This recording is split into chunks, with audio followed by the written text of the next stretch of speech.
Wall Street just picked a new AI winner, at least for now. For most of the last year, it felt like any company saying the words AI and cloud got rewarded.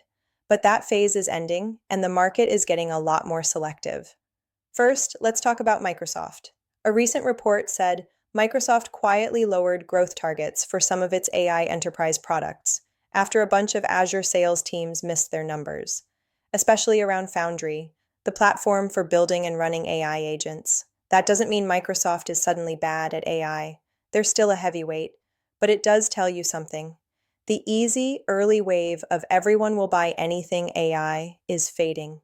Enterprises are kicking the tires harder. They want proof that these tools actually drive revenue, productivity, and cost savings.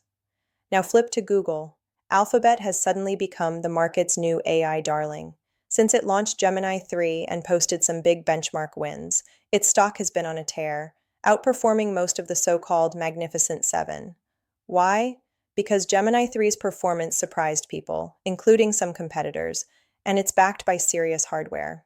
Google's custom TPUs are starting to look a lot more competitive with NVIDIA's GPUs, and that changes the story from Google is behind to Google might be building a full AI stack it owns end to end. That's good news for partners too. Broadcom, which helps power Google's custom chips, has been rallying as investors realize there's real money in the infrastructure behind these models, not just the models themselves. Then come the ripple effects. Rumors that Meta may even test Google's chips made investors nervous about NVIDIA's total dominance. And reports of a code red inside OpenAI to rapidly improve ChatGPT make the Gemini 3 launch look less like a one-off event and more like a shot across the bow for everyone else. So what does this all mean if you're watching from the sidelines? First, we've moved from the hype phase of AI to the results phase. Wall Street isn't paying for cool demos anymore. It wants measurable performance, real customers, and differentiated hardware.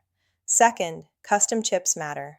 The companies that control their own silicon or have privileged access to someone else's have a big edge on cost, speed, and scale. And third, there is no permanent champion. Today, Google looks like the AI winner. Last year, it was Microsoft. Next year, it could be someone else who ships better models, better agents, or better chips. If you want a simple way to follow the AI race, don't just track who shouts AI the loudest. Watch who's actually shipping products, winning benchmarks, signing real enterprise deals, and controlling the hardware they run on. In this new phase of the AI market, execution beats excitement, and Wall Street is starting to price that in.